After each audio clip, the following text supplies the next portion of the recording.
say that on the internet. It just sounds so dorky. I thought you were flexing, trying to. So manly. So strong. So strong it cannot be wrong. Welcome to episode 5. Tyler's still sick. I've been sick for 3 weeks. Why are you yelling at them? We haven't even done 6 yet. You wouldn't be. Yeah, at this point, you wouldn't be sick for 3 weeks. You'd be sick for 2. Oh, I'm yes. sick for 2 weeks. You're gonna forget that's in there, and then you're gonna be editing, and you're just gonna hear screeching in your ear. And you know what? It's how the episode's starting. Welcome to episode 5. Tyler's sick. Still. If you haven't clicked away already, welcome to episode 5 of the Danger Toast podcast, where we're keeping these episodes. The dangerous podcast on the internet. You want to try that one again? The dangerous. You did it again. The most dangerous. You can't just say the dangerous podcast on the internet. That's Kevin speak. The dangerous podcast on the internet. I guess that's insinuating there's no other dangerous podcasts. I feel like there has to be at least one other dangerous. The most There you dangerous go. podcast on the internet. The Toast Dangerous podcast. There's a play on words. Sounds like most, but it's actually the word toast. Can we just talk about... That wasn't me. That was me. What's up? Shut up! That's also not me. My phone. Jeez. Anyways, can we talk about what? Can we talk about Warzone 2.0 for a second? Yeah, we can talk about Warzone. Warzone 2.0 needs fixed bad. Okay, what needs to be fixed? I cannot stand the ping system. I really can't. So I don't have an issue with that. the pings blend in. Yeah, with okay, that's fair. The environment. I was playing it yesterday after you got off Yeah. with, Joe. I'm just gonna say his name, Lucas. And so You're ruining it. whatever. We talk about him enough times, people can know his name. So I was playing, and he's like, "Where are they?" I was like, "I've pinged the thing 5 times. I can see it. He can't." And then I lost it. I lost the ping. I don't know where it went, but it was on there still. It's so bad. Yeah, so the pings are white, and they're small. Yeah. And so it's very easy to not see them. Yeah, I will agree. It is. The pings are an issue. But, I mean, all in all, the game is pretty good. I mean, it runs well. It reminds me of a better version of PUBG. Yeah. But, like, at the same time, there's so many things. Luke and I were talking about it yesterday. There's so many things that they removed Yes. that they probably shouldn't. I think have. I can think of some of the things that you guys liked that I am happy is gone. But go ahead. Like what? So the relaunch tower, like the No. rope things. Nope. Okay, really? No, I'm talking about, like, the colored pings that Yeah. were really big. You could tell. Yeah. That's it. There's me a at lot of things. For me at There's a least. lot of colors out there. No. For me at least. So, but the other thing is, like, all of the items are highlighted white, so they're easily missable. Unless you like. To me, it's not easily missable. I see them very easily. I just don't like the way it looks highlighted. Well, there's also something wrong with my game because he would keep hearing people shoot. I don't. I don't know. Like I couldn't hear people shoot. I couldn't hear people run. That's strange. Now, I will say every once in a while I won't hear running. Like, I don't know what it is. And that happens even in the Modern Warfare 2 multiplayer. I won't hear somebody running up. And you know me, I'm the report king. So I report 1 to 2 people every single game I play. Yes. But statistically speaking, there's a significant chance that 1 to 2 people per game is hacking. So that's why I justify it to myself. But I am the report You think king. everybody is using aimbot? No, I don't think everybody. There's so many hacks out there. And if you go to the websites, you look at the forums, the thousands and thousands and thousands of people who are on those forums talking about what they do to avoid getting caught and, okay, I use this hack, but I do this to make sure nobody can tell that I'm doing it. Oh, let's talk about that too. Okay. Activision came out with Ricochet, Right. which is their anti-cheat software. Right. They have not released a version of it for Warzone 2.0 or Modern Warfare 2 yet. Yeah. Well, They should have done that before they released the game. I can't imagine it'd be that difficult unless they have to figure out how everybody's cheating, which I guess makes sense. Yeah, they need to figure out what backdoors the cheats are using. So you have to keep in mind these websites that are producing these hacks and these cheats. What they tend to do is they will get Trojan horses into the developers' computers, and as they're were you about to sneeze? What's happening? It disappeared. Okay. We're good.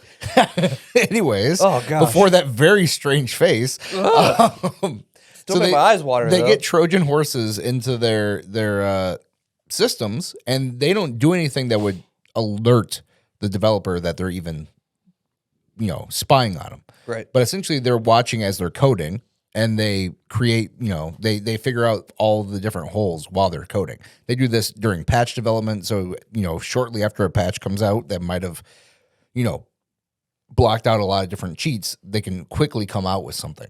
I mean, it's a multi-million-dollar business for these guys. So why do people have fun cheating? there's a few different reasons that somebody has fun cheating.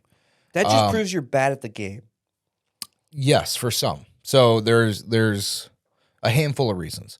One, there's people who do it for clout, and so they try to hide the fact that they're cheating, and they will do that to get big on streaming and that kind of stuff, which we see that all the time. There's so many streamers who cheat, and then some of them slip up and accidentally make their cheats visible to their stream, which is hilarious. I love watching those videos.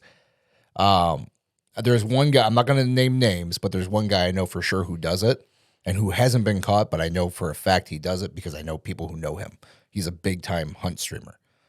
But anyways, so there's people You who just wanted to put that out I there. wanted to put it out there. There's some people who watch this episode. They know who I'm talking about, and they're gonna be like, he's talking about him. Anyways, so there's the people who do it for clout. That's probably the smallest number. There's the people who want to play the game, but they suck. And they don't want to put in the time or the effort to get better. So they just cheat. And see, that's the weird part for me because I was never a multiplayer game guy. Yeah. You and our friend group at the time Mm-hmm. got me into it. It all started with Rainbow Six Siege. Yeah. I was addicted. Worst game ever. I was addicted to Siege. I was so addicted to it. Like, I played it more than you guys at one point. Yeah. Well, I don't know So- if you played it more than all of us because there's the two of them that played it a lot. But Yeah, it's true. But that's what got me into multiplayer gaming. And then 2019 Modern Warfare came out. mm-hmm.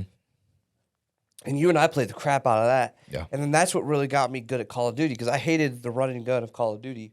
I got just real quick for my nerds out there, which if you're listening this far, you're for sure a nerd. I got Damascus in Modern Warfare 1, which means I got every single skin unlocked. You were really annoying. Yeah. doing that, 'cause Well, that's all you ever did. yeah. And we would only play the stuff we needed to play. So that way No, you I could would get do the that. matches. No, I would do that on my own, and then we would play Warzone when you would get on.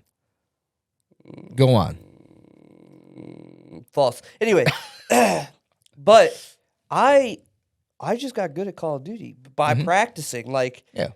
to where now Modern Warfare 2 comes out and we're at the top of the league. Well, I'm at the top of the leaderboards every time. Well, I switched You've from been struggling. between Modern Warfare 1 and Modern Warfare 2, I switched from playing on Xbox to playing on PC. It's the first time playing a game like Call of Duty on PC. And Modern Warfare 2 is not great for trying to switch to controller while on PC. No, it's so strange because I tried it at your house and I did fine with your controller. But when I hook up my controller to my PC, it's like a weird turning mechanic. So like when you first start turning, it starts slow and then it speeds up real quick. So it's like it's a weird. I don't know if there's an adjustment I can make in my settings, but I just gave up on it after one game. I couldn't turn on people because you would go to turn, your brain's already registered that you're turning at a certain pace, and then all of a sudden it would speed up, and so you fling right past them. Let's also talk about how you can just add teammates in Warzone now. certain game modes. Well, yeah. Yeah. I don't know how to do it. I don't either. Do you do that through the interrogation thing? I don't know. I do have no idea. Because I have no idea how you just, if you're playing the game mode where you can add teammates, it was the three of us. We went up against a team of 7 and then a team of 6. And, I put down 2 of the 7. I think you guys put down 1 or 2 of them. But that's still an entire squad left to take out. Do you think trios, quads, like which team Warzone is most popular? Quads, trios, duos? Duos. Duos, really? I think duos is the most popular. I think it's the best. I think that you have significantly more enjoyable time playing duos. Quads is probably the rarest. Yeah. So what you have to think about when you're playing quads, it's pretty rare that all 4 teammates are right there together. Our friends, yeah, or at least talk to each other. Well, I mean, I would only play quads if I was playing with friends who all had the game. Right. But so what I'm talking about is just the chances of us all 4 being clumped up and near enough to each other that when a battle starts, that we can all fire in on the same person. And you're always going to have that one person who's above the rest, the best player on the team. And so a lot of times it feels like is when you're that one guy, it's you against 4 guys. And it gets too much. If it's you against 2 guys or even you against 3, that's way more manageable than you against 4. Yeah. Because I've been playing those situations a lot where I play quads and my 3 teammates die and it's me against still a full team. Why are you playing quads? They're solos. What? They're solos. No, I'm saying back when I used to play quads with Gotcha. Luke and his friends that he had. Gotcha. Yeah. Well, I enjoy Modern Warfare 2. I enjoy the multiplayer. The Warzone I'm still getting used to. Same. Again, because of playing on PC now, it's a struggle. Yeah. There's way less sniping opportunity than there was in Warzone 1. Yeah. Which is weird because it feels more open. Mm-hmm. So I feel like there would be... It's not more open. But it's pretty low ground. I mean, there's a few high spots, but not really. Yeah. I mean, unless you climb up to the top of a building. I don't know. But I'm enjoying it. We barely played DMZ. We played 1 game. Did you play one after that? Me either. No, I'm been waiting for you to play again. Oh, well, let's play tonight. You never text me when you're on, so. Tyler, when I get on, I send you an invite. If you don't respond, you're either not on or you're playing with somebody else. That's not true. All right. So, Dan, enough about Call of Duty Warzone. Yeah. That's what burns my bread. I have a game I want to bring up. Okay. Do you have something? I was just going to go to your top 5 video games, but I want to hear about your game okay. first. Before we get into the top 5s. Okay. So, there was a game that came out, I think it was last year. 12 minutes. 13 minutes? 12 minutes. 12 minutes. Okay, I was right. You better be careful because I really enjoyed that game. So, real quick, fair warning.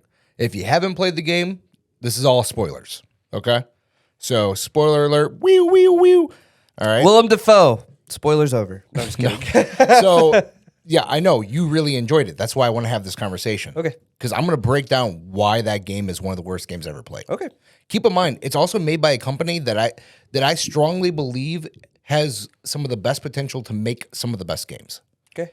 I forget, it's Annapurna, I think is the company that made it. It beats me. You know more than I do at that stage.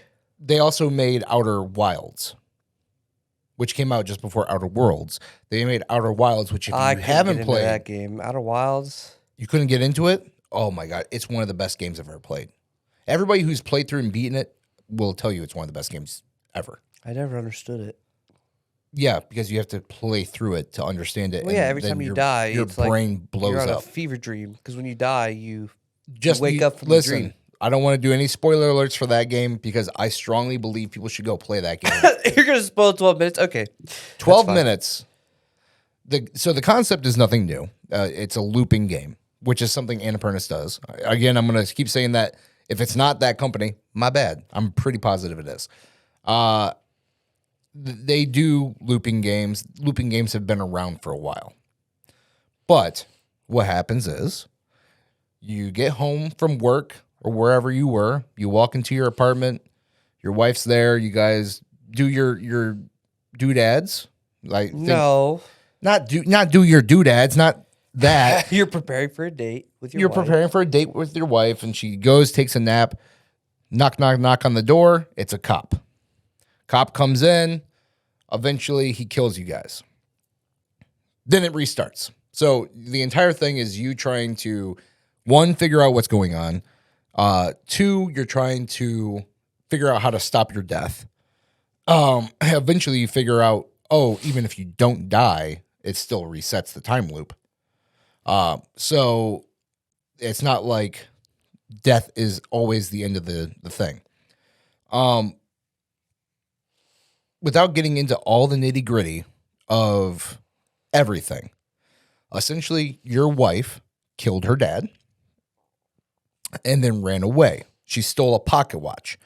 The game acts as if the pocket watch is what is causing the time loop. Now, there's no explanation beyond the fact that you put 2 and 2 together that the pocket watch is causing the time loop. There's no explanation of why it's doing it. There's no explanation of how it's doing it. There's no explanation of anything. The only thing is you can flush it down the toilet and then you hear laughter. That's it. So that's what makes you say, okay, the pocket watch that she keeps hidden, because your guy doesn't know about it, she hides it in an event. We know that is what's causing the time loop. That's what the cop's there to actually get, is he's to get the pocket watch so he can sell it and put his daughter through college. Now his daughter's sick. That's right. Not put his daughter through college. She's sick and dying. That's that. So there's 3 voice actors, 3 fantastic actors. It's Willem Dafoe, James McAvoy, and whoever the chick is. I don't know who it is. I can't tell you. Anyways, now James McAvoy, thank you. You just mixed up Willem Dafoe. I realized I said it wrong, and I was like, I'm not sure what the right way is right now. So anyways, James McAvoy, which by the way, I just watched Split. And was it good? Split and have you not seen Split? Is it good? Oh yeah, we're gonna watch it sometime. Okay, and then I'm gonna take you down the whole rabbit hole. Anyways, that's a whole other story, whole other thing that Erica and I just went through the other day, blew our minds. Anyways, so he is an amazing actor, but he doesn't have an extraordinarily distinct voice.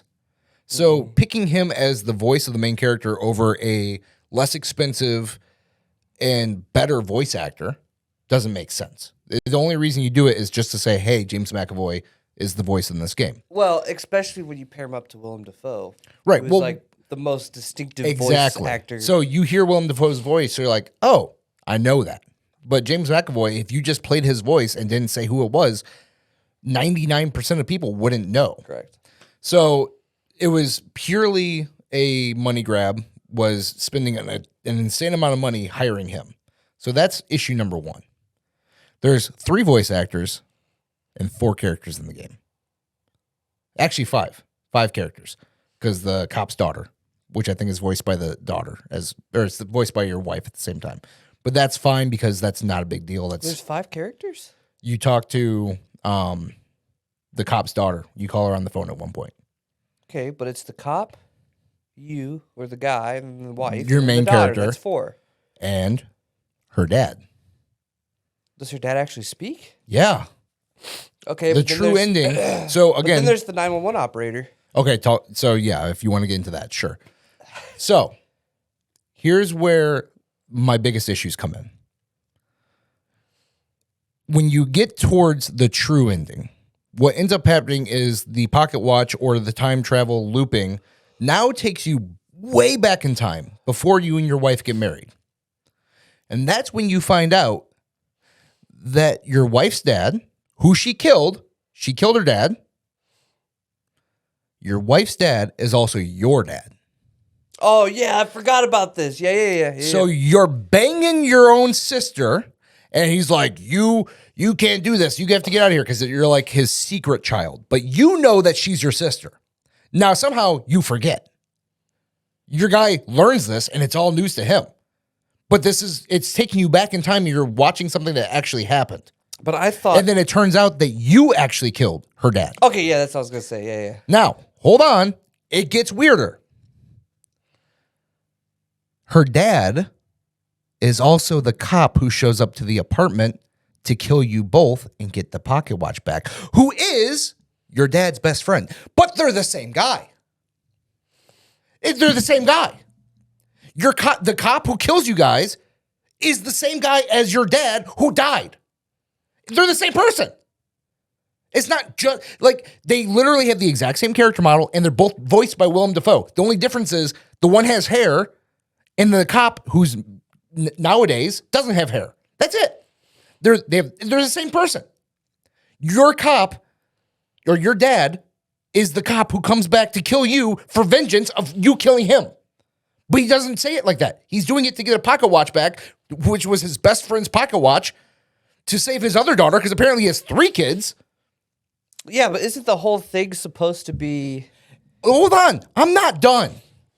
The only way to get the true ending, which, by the way, the true ending takes you back forward in time, but your wife's gone and everybody's gone, and you walk into an apartment which is an empty void. That's the true ending. That's how you live out the rest of your life, is in, like, purgatory. Which, again, doesn't make sense, because in the true ending, you don't die.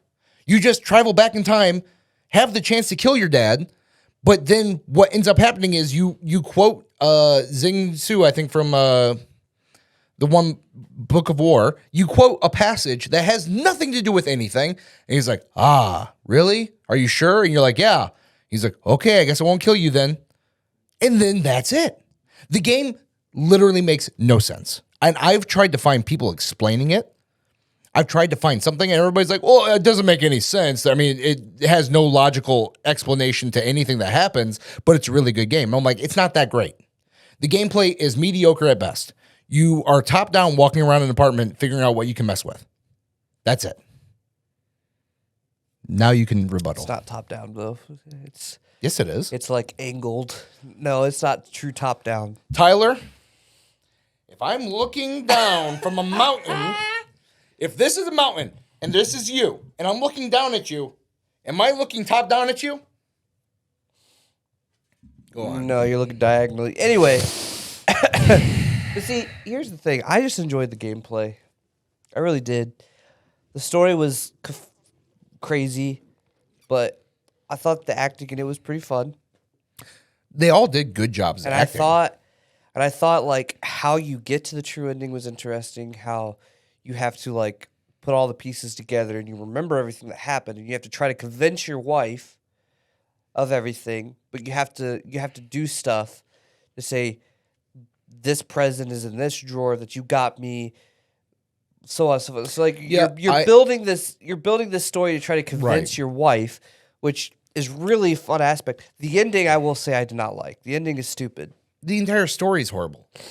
No, I know, but the actual gameplay of like trying to convince your wife, and picking the right dialogue options to convince her of you being stuck in a time loop.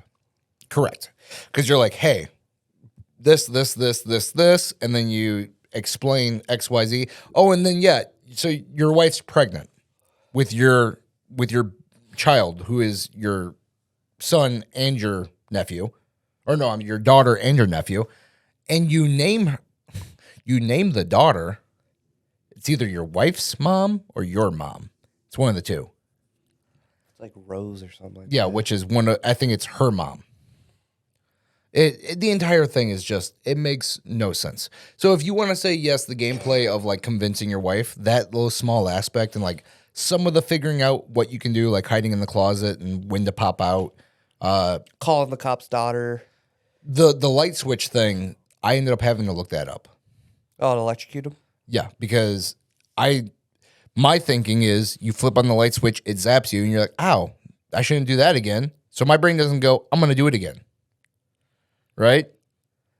So it took me so long to figure it out, because you have to turn on the light switch, your character gets zapped, you have to turn it back off, and then when the cop comes into the apartment, you hide. He goes in to kill your wife, who's sleeping on the bed. He turns on the light switch and gets knocked out. Yeah. I never once thought in my playing. And then you could tie him up and shoot him and all that other stuff. But like, I didn't even know that the light switch would electrocute you if you turned it on again. Oh yeah. Like, I never at any point turned it on. Saw so the you're spark. telling me you never tested I shouldn't do that again. You didn't just go do it again? No, because you turn on the light, it sparks, right? And then I never turned the light back off, or I would never go in there to turn it back on. Because electricity kills you. It doesn't just knock you unconscious. Well, right. In fact, it's very rare that it knocks you unconscious, especially from a light switch. Chances are a light switch isn't going to kill you or knock you unconscious. The cop's wearing gloves. He wouldn't be affected by it at all. Yeah. He's wearing black gloves. So, again, doesn't make sense. To me, the amount of plot holes and just nonsense BS that's in that game, and the fact that it's made by the same people who made Outer Wilds, which has so much stuff. I mean, you're literally going through multiple planets, and there's so much to explore and to see and to do, and it all comes together and makes sense in the end. Like, you can take every single bit and piece and put it together, and it all makes sense, and then they come out with 12 minutes, and it's like, did you guys get too, like, confident that you didn't even try? The gameplay was fun. Anyways, all right. I don't have a counter argument because I don't really remember that much of the game because I played it so long ago. I played it a while ago. I played it shortly after it came out too. But I played it back when it was on Game Pass. It's no longer on Game Pass. I think about it often because I think about every once in a while. Yeah, it's always the game you bring up that you're like, it's so stupid. Well, because I still see people putting it in like their tops. Which is funny because you wanted to talk about your top I would never put games. that in my tops, really? I wouldn't either. There's so many better games than that. I've seen people on like Twitter when they're talking about top 5 games, they're like, oh, you got to put 12 minutes in there too. What? I'm like, why? I don't agree with that at all. It's a day's worth of gameplay. Okay, so if we're Anyways. gonna talk about top 5 games, are we gonna do game series? So take a game series and lump it in as one, or we have to do games? Games. Yeah. Because you're think about it this way. Would you say the entire Call of Duty series is one of your top 5? No, none of the Call of Duties are my top 5. Okay, but as far as first person shooters goes, like Modern Warfare 2 had an amazing campaign. Modern Warfare 1 had an amazing campaign. Same with World at War. Yeah. Black Ops, amazing campaign. And so, like, those individuals, but then you have all the really crappy ones in between. So that's why you can't take the whole series. Fallout. Okay. I enjoyed all those games. But we'll just do games, top 5 games. So what is your number 5? Or do you just want to list them in no specific order? Yeah, no specific. I with me, like music and games and movies, I can't list them in a specific order. All right, what's your top 5? So I'm gonna have to go with a classic. Now, I will say this: if you have a series, so like if you're just gonna say Fallout, you can clump numerous games from the series into one. Let's do that. So if you're like Fallout 3 and Fallout 4 are my top, it's number 5. Okay. So for my number 5, I'm gonna put I thought we weren't going in order. Specific order. Yep.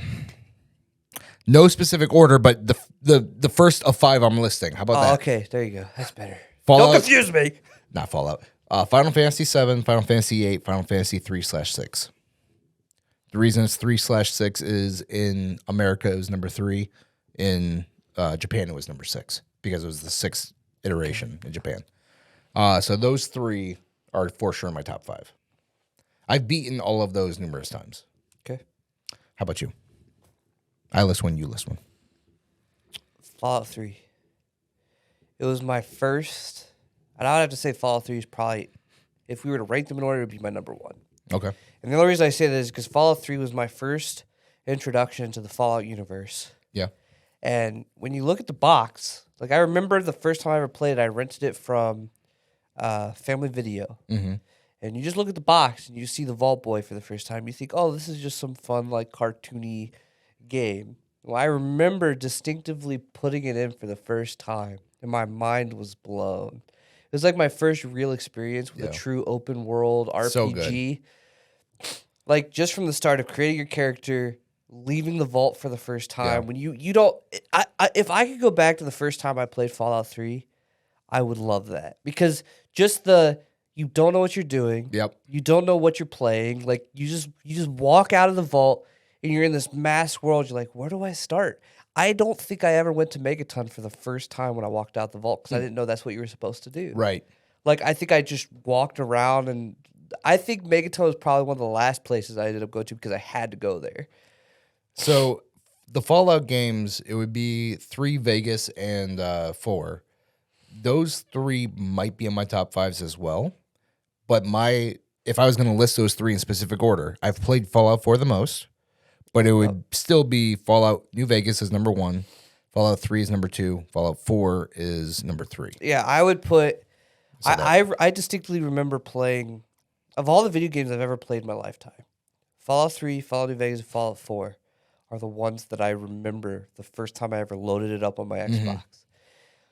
They're so significant. Everything about those games feels significant. Yeah. I love with Fallout 3 you start as a child, which is I love a game that lets you do that. So that's amazing. Fallout New Vegas, you're starting off, you're getting shot, you don't know why, you're waking up in a doctor's office. And then Fallout 4, you are living the life of right before the bombs drop. Yeah, yep. I mean, it's so each one is such a significant point in the life. Now, New Vegas, I guess you could say is the least significant, but you're shot and you don't know what your purpose was. Yeah. You know, so you got shot for in the me, head. Fallout. I agree. Fallout 3, Fallout New Vegas, and Fallout 4 are my number 1 spot. Like they're in my top 5, and I lump those games together because how I play them is they're just like a continuation of the last. But Fallout 3, just the nostalgia of every time I load up that game, I remember the first time I ever played it. Fallout New Vegas, I remember trying to convince my dad, because it was a rated M game. I was young at the time. And just trying to convince my dad to let me rent this game, and he finally caved. I remember staying up late at night. I remember where I was. I was living in Fairborn, Ohio. I was in my bedroom. I loaded up. I played it until like 2 a.m. And New Vegas was a whole new world for me. And then Fallout 4, I remember pre-ordering it at Best Buy. My mom took me to pick it up and booting that up for the first time on Xbox One. Yeah. It's just, I remember every experience playing those games. But They're so good. Those are by far my favorite. Now we got Starfield coming out soon. Ish. I hope it hits excited. the same. I think it will. I think Bethesda has always done that. I mean, even if you jump into now, you said you're not a fan of Skyrim, which is mind-boggling. I like it. It's just I've owned it on 4 different systems, and I've only beat it 1 time. I've actually beaten it no times. I've never beaten Oblivion or Skyrim, and I've played them so much. Yep. I mean, I've put over 4,000 hours. I finally beat Skyrim, and when I say beat, I mean I killed Alduin. Yeah. But I haven't beat the DLCs and stuff like that. Yeah. So Skyrim on the Xbox 360 alone, I put over 4,000 hours and never beat it. But for those kind of games, I'm not there for the main story. Correct. I'm there for the open world. I'm there for making my character whatever I want it to be. Yep. And the main story. Now, I was really put off by the main story because of Oblivion, because the way they did Oblivion is the main story creatures would scale with your level. Yes. And what I didn't know that. So I had leveled my guy up so far. But then when you're starting to go through the main story, you're fighting and stuff like yeah, that. you're fighting against the Daedra, and some of them were just so insanely hard to beat. Yeah. Because at that point they were so strong. Well, it's like a level 10 versus a level 5 compared to a level 60 versus a level 50 is so different. I remember the first time I ever played Oblivion, I was like a level 1 or 2. Yeah. And I went into the first city you go into, and I rented a hotel room, and I woke up and the prompt popped up saying I was bit by a vampire. So I couldn't do anything during the day. Yeah. I could only do stuff during the night, but I wasn't a high enough level to be able to lockpick rooms and get into stuff to get the potion I need to get rid of my vampirism. Yep. So I had to start over. I just started my game over. I think I had similar situations to that too. Yeah, that's something Bethesda does so good with the Fallout and the Elder Scrolls series is so much feels so important. Yeah. It doesn't just feel like go fetch him quest most of the time. I mean, when you join... You mean like Assassin's Creed? Yeah, well, every Assassin's Creed ever. I hate Assassin's Creed. But hate me if the you only want. thing I didn't like, before we move on, the only thing I didn't like about Fallout 4 was that the main character spoke. Really? Yeah, because it takes away from the RPG element of it. Of you create your own storyline. You hear the guy talking, it kind of throws you off. But I don't know. I don't have an issue with that. I've never really had an. But you know why? I guess is because my dyslexia makes it so hard for me to read yeah. that if I was reading all the things that he was saying, it pulls me out more because then I'm getting held up on different stuff. All right. So what's the other one for you? All right. So another one, again, if I was going to put this in an actual position, it's going to be like 1 or 2. So you've already done 2 of your 5, right? No, I've done 3. Well, I guess we can do, yeah, I'll put 4 Fallouts in there. So I've done 2 of my 5. So this is 3 now. Or do you want to do another one since I have 2 already? Well, since you've done 2, I was going to say Mass Effect 2. Oh, okay. And just Mass Effect 2. Mass Effect 1 was great. Okay. But the mechanics are a little outdated. Sure. So the problem was I played Mass Effect 2 before I played Mass Effect 1. Oh, yeah, okay. I didn't play them in order. So when I played Mass Effect 2, I'm like, oh, this is stinking awesome. I go to play Mass Effect 1, and I'm like, this sucks.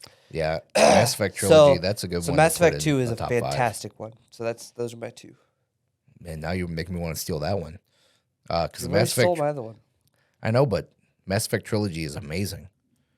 Not Andromeda. Andromeda is fine. Don't get me wrong. I don't hate it as much as most people did, but it's not as good as I'm trying not to do grouped games. I love the whole trilogy, but if I had to pick amongst the 3, Mass Effect 2 is my favorite. I think I would agree with you on that one. Had my favorite character in it, which is the sniper bounty hunter guy. You only saw his alien race was the only one that was part of his race was him. Oh, Thane. Yeah, Thane. Yep. I love Thane. Yeah, I won't steal Mass Effect. So, okay. This one, which is my third. His race was in the 3rd game. Was it? Yeah, his son. Oh, you're right.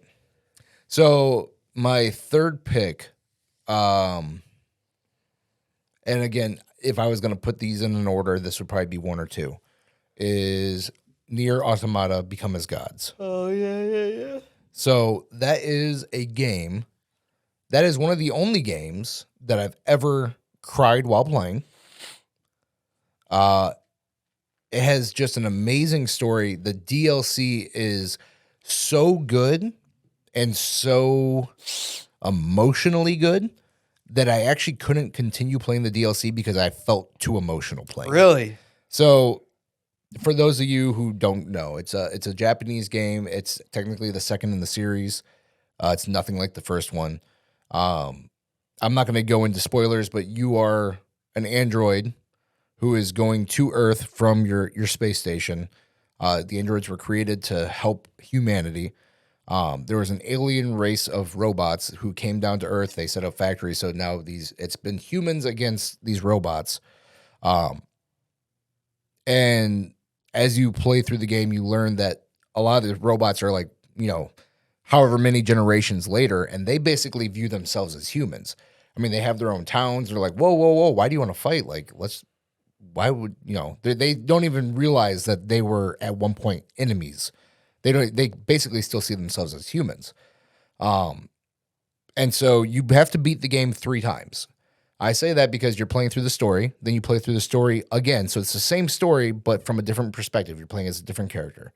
And then you have to do it again from one of the enemies' perspective, which you find out actually isn't an enemy when you play as that character. So you're playing through the story. The story every single time is significantly different enough that it's amazing because each character has a different play style too.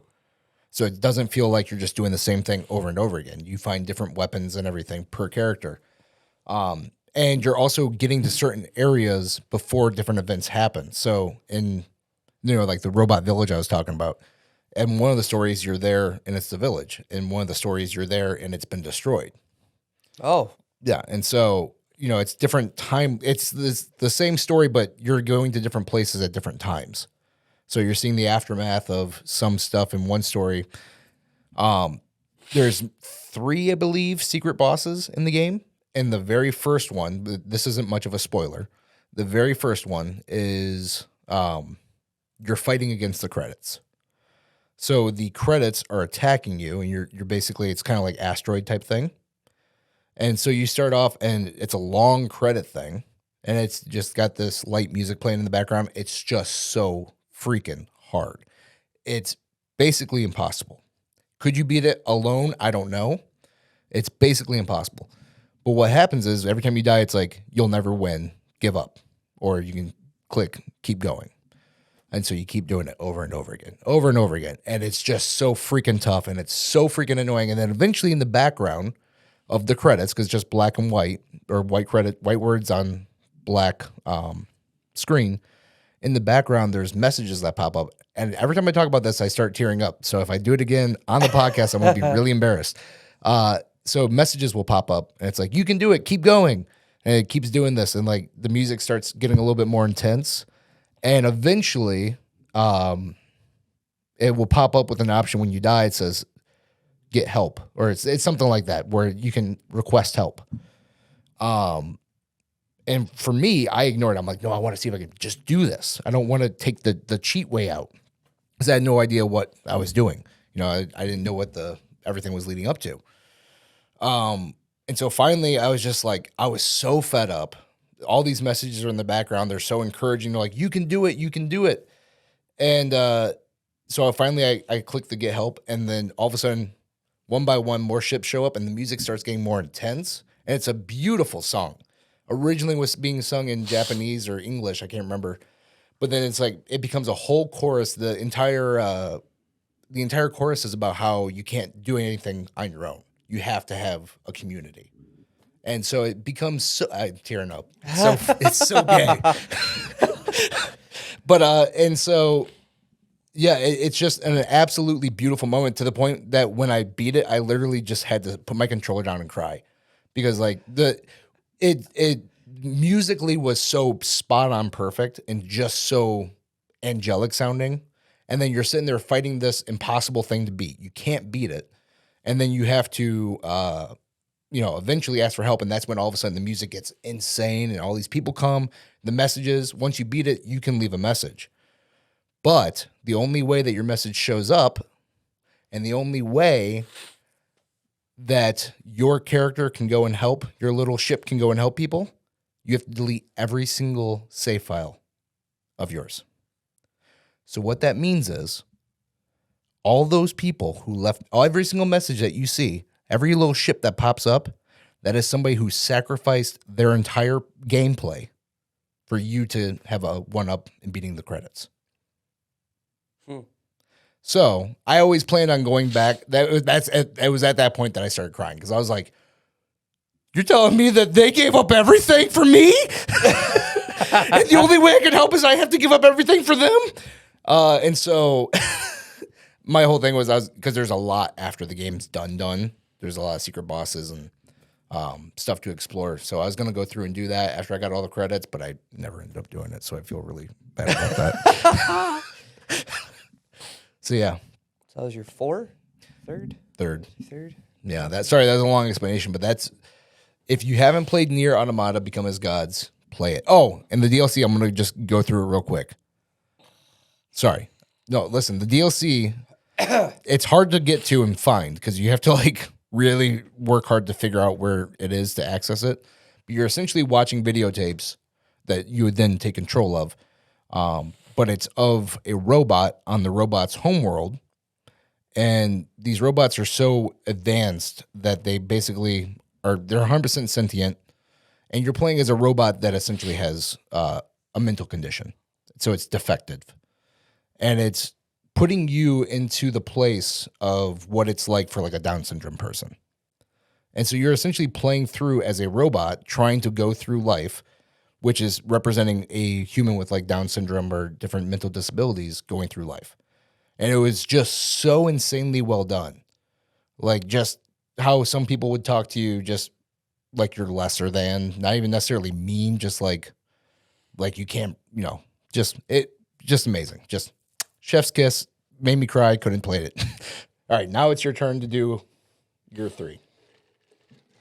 Sorry for going on for so long on that one, but I care a lot about that one. My number 3? Yeah. Death Stranding. No, I'm just kidding. We don't have enough time, Tyler. Trust me, I thought about bringing up Death Stranding today. We don't have the time. No, I'm just kidding. Number 3 for me would be I keep trying to think of the games that I go back to play. And another one on my top 5 would be, and I am going to combine these two together because it's a continuation story. Okay. Is RDR, Red Dead Redemption, Huh, all right. 1 and 2. I love westerns, not like old westerns. I just love like the whole setting of cowboys. Yeah. For Rockstar to create a game that's open world western of getting to ride horses, shoot revolvers, repeating stuff. Yeah. Again, RDR is one of those games where I remember booting it up for the first time and being John Marston, running around and shooting revolvers and robbing things. Yeah. Now, you and I can agree for sure on the first one, but I hated the second one.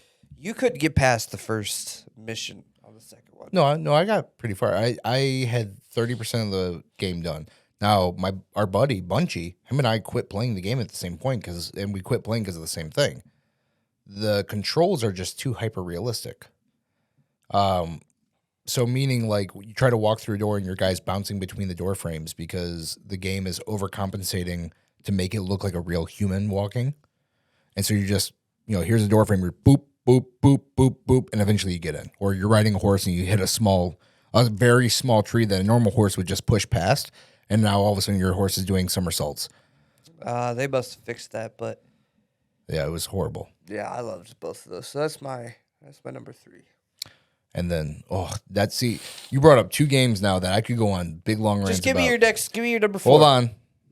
I just want to, anyways, I could go on big long rants about Death Stranding and Red Dead 2. So my next one, number 4. Crap, dude, I had it in my head and then you started talking about Red Dead. Pause. I don't want to blow my nose in the microphone. You can move the microphone away and do it.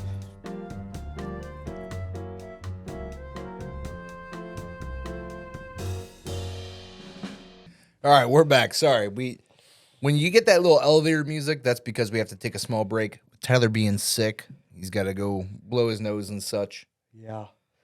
Which, by the way, stay tuned for the next podcast. We're going to be doing a spicy soup challenge. Hopefully it clears me up. Yeah, we're going to hope it clears him up, but it's going to be hot soup and it's spicy soup. So it's whoever can finish it first.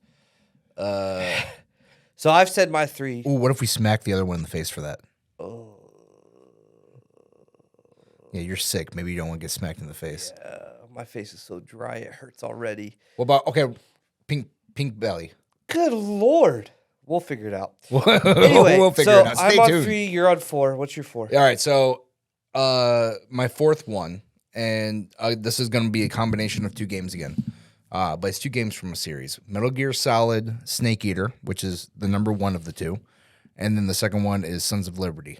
Those 2 games, I've played them both and beaten them both so many times. They're so good. Absolutely fantastic. Okay. My number 4? Yeah. Super Mario Sunshine. Super Mario Sunshine? What is Super Mario Sunshine? You never played Super Mario Sunshine? What's it on? GameCube. No. So basically, Mario has a squirt, which is on his back. It's a little water gun thing. Okay. And you have to like wash ink off of stuff Yeah. to. I think it's it's. I'm just kidding. That's not my favorite. Oh, okay. I thought about throwing a Nintendo game in there because I'm not a Nintendo fan. I'm not into. I own a Switch, and I even own Breath of the Wild. I cannot get into Breath of the Wild. Super Mario Odyssey though is a really fun game. I thought about grabbing that one. I've heard that was good. Yeah, it's a really fun open world Mario game where I played it to beat it. Like it was just fun. But no, my number 4 would have to probably be the Resident Evil remakes. Oh, okay. So Resident Evil 2, 3, Yeah. and then 4 is about to come out. I'm so excited for 4. I wish they would remake the first one, but I guess that'd be a little harder for them to do. But so 2 and 3, the remakes, fantastic. They're so fun. I haven't played any of them. They're about to remake their number 4 remake is coming out this year, Which or 2023, I think. Okay. Yeah. And then obviously Resident Evil Biohazard Mm-hmm. and Resident Evil Village. Just what they're doing with the Resident Evils and remaking them. Well, first off, Biohazard is you're thinking of 7. Correct. Biohazard only. So it was in America. It was called Resident Evil 7 Biohazard. It's but Resident Evil Biohazard was a different game in Japan. correct. Right. Sorry. Yeah. No, you're Well, good. 7 Biohazard is what it's called. I understand, but for our super nerds out there, if you say Biohazard, they're gonna be like, "When did you play Yeah, I know. a Japanese only I game?" apologize. And then Village. Village was so fun. Just like vampire or not vampires, werewolves. It was just really cool. Well, it was vampires and werewolves. That's true. It was. So I loved 7. Before 7 came out, 4 was my number 1 favorite, and then 7 took over. I loved 4. I still love 4, so I will probably get Resident Evil 4 for sure. But 7, that game blew me away They with how brought good it was. 4 to VR. Yeah, I know. Are they doing 4 in first person, or are they doing that third person still? The remake, I think, is third person. Okay. That would be a fun one in first person, especially with VR. I want them to. I'm sure they'll get to it eventually, but I want them to do a 5 remake with better controls because Why can't I? Resident Evil 5 was. It was with Chris Right, I played it. Redfield and then the black girl. I know It it, took place like Africa or whatever. but that was 6. No, that was 5. That was 6. That was 5. Resident What Evil was 6 6? was with Leon. You're right. Yep. Okay. Yeah, I was mixing up 5 and 6. 6 was not very popular. No, 6 wasn't that good. 5 was not that good either. But 5's controls were awful. what made It was the first 2-player Resident co-op? Evil Right. game. It was the first co-op Resident Evil game. Which was it the only one? Yes, Yeah. but it did so bad.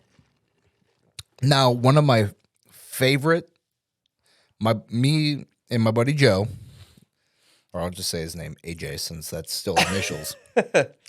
We were playing 5, and it was late at night. We're younger, and it's in Africa, so you have a lot of black zombies. Now we're in whatever level is like a coal mine.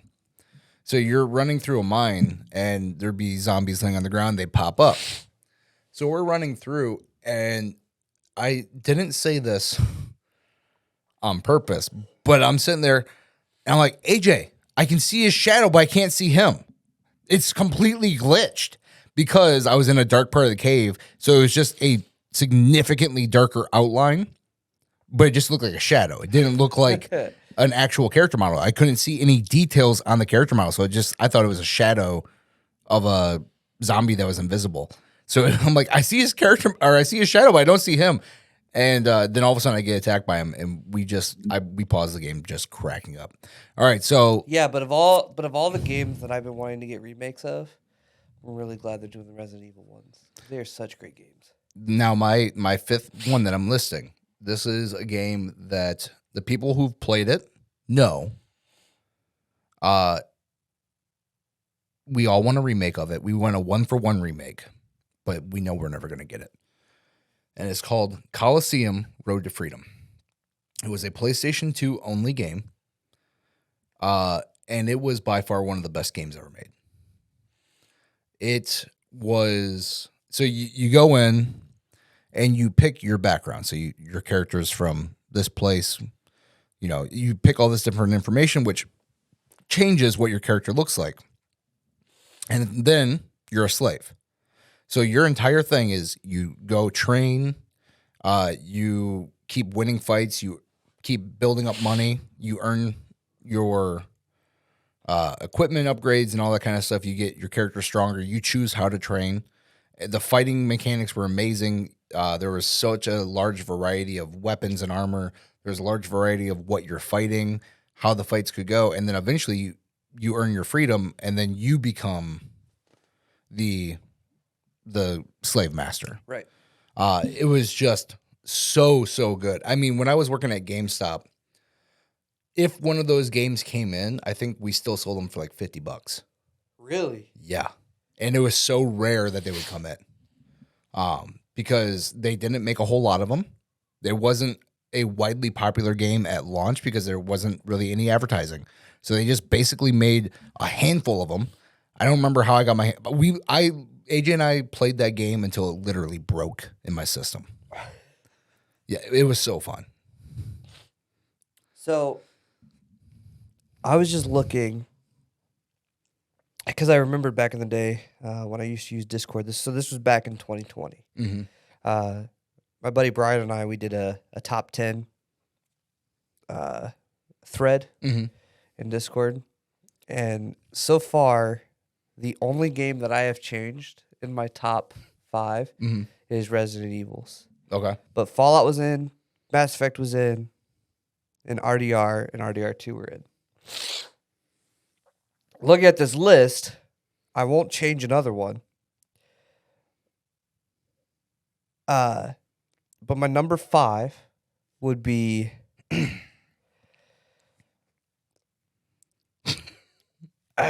you're gonna hate me for saying this. Okay. My number 5 is the Ezio collection. So Assassin's Creed, but the Ezio story. So I don't hate you for saying that because now my favorite Assassin's Creed game was 3. Very good game, yeah. That was considered one of the worst ones for whatever reason. I love that one. I despise most people hate 4. 4? Black Flag? Yeah. No, that for one reason. Okay. And it's I hated 4. Most people hate 4 for one reason, and it's the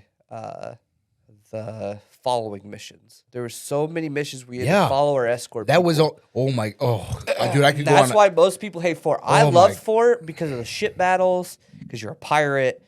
Like ship battles were okay. So again, when I play a game with an open world, I'm not playing for the story. So what had happened was I was like 20% of the way through the story, and then I just decided to go do side missions. I went to go find the Mayan armor or something? Yeah. There's the super special armor. So you have to go all around and find all these things.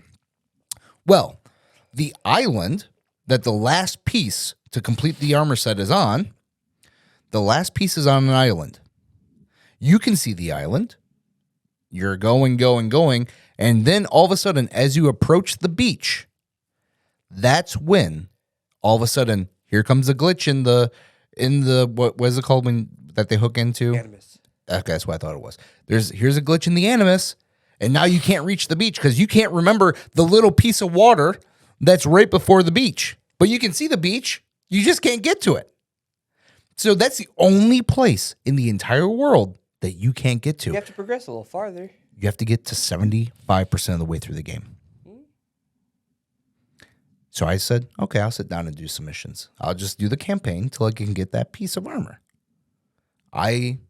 Now, at this time, I was actually playing on PlayStation 4 for that little bit of time that I had a PlayStation 4. I almost broke my controller. Once I got to about 55% of the way through the story, and then I started up the next mission, and it was another following mission. I was like, I'm done. In fact, I'm pretty sure I packed up the PlayStation 2 and took that back. Because at that time, I still worked at GameStop, so I returned the PlayStation because I bought it used. And I returned Assassin's Creed. And I'm like, give me an Xbox and Call of Duty. I'm done. It was, it's just following people for 30 plus minutes per mission. And you have to do that like 100 times. It was the worst. See, that's the other thing of, like, Assassin's Creed 2 was the first game I ever played in the Assassin's Creed series. And I don't even remember, I don't remember how I picked it up or how I even, like, first found out about it. Mm-hmm.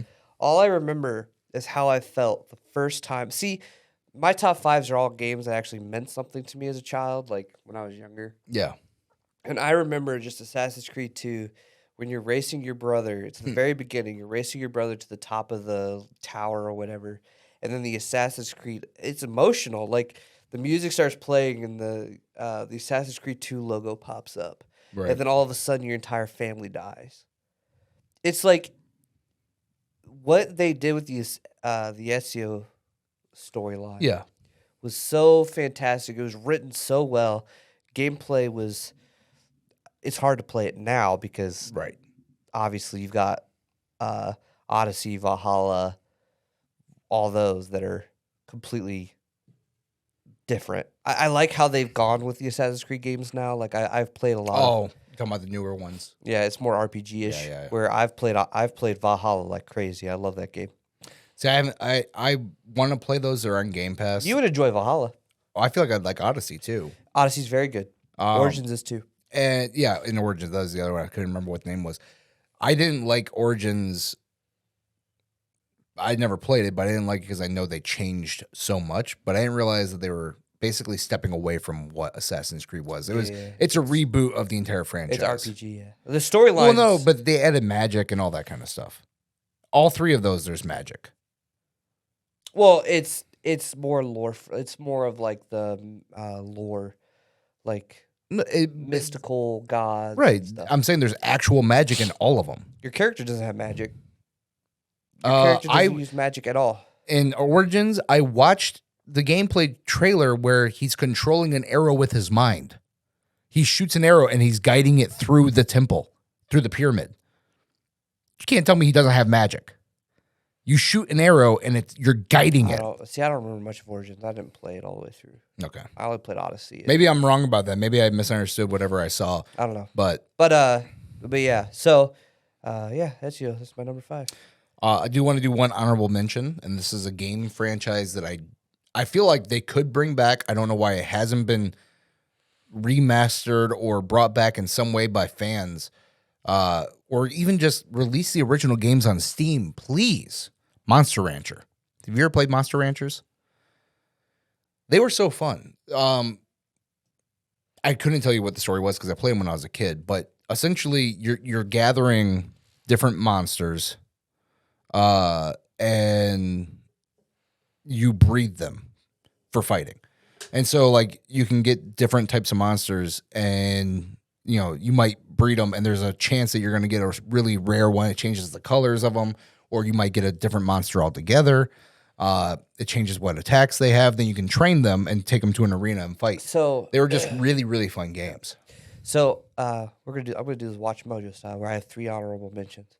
The only reason I have 3 is because I would put them all in the same category, of where they fit in my list. Mm-hmm. But the best Simpsons game ever, Simpsons Hit and Run. That was a good one. I want a remake of that so bad. There's a guy who's doing a remake of it, but I don't think it'll actually ever come out for publication. The Dishonored series. Okay. Dishonored, fantastic stealth. Really, really good. Stealth game. Dishonored 2 blew my mind away. I usually play those games like as the good guy. Dishonored 2 is the only game that I started off playing as a bad guy because I used her powers because the daughter's powers are just really OP. I only played the first one, but I loved it. And then the game that got me into, I bawled, and my wife makes fun of me every time I play these games because I just replay them and I just cry every time. I'm actually crying, think of it now, is the Life is Strange series. Oh, okay. Life is Strange 1. Life is Strange 2, I lost it. Just 2 brothers on their own. Their dad's dead. Like, it's just emotional. Like, crap, I had another honorable mention. And I was thinking about it, I was like, this probably should have been in my top 5. Now, you said The Simpsons Hit and Run. Yep. Dishonored. Yeah, okay, but it was something that reminded me. Okay, so my train of thought went Simpsons Hit and Run, then it went to Crazy Taxi, and then it went somewhere else. And I was like, oh, Time Splitters. You could actually, you could get that on Xbox. I know. But the Time Splitters franchise is by far one of the best franchises. So what's your number 5 there, big fella? I thought I already did 5. No, you had an honorable mention.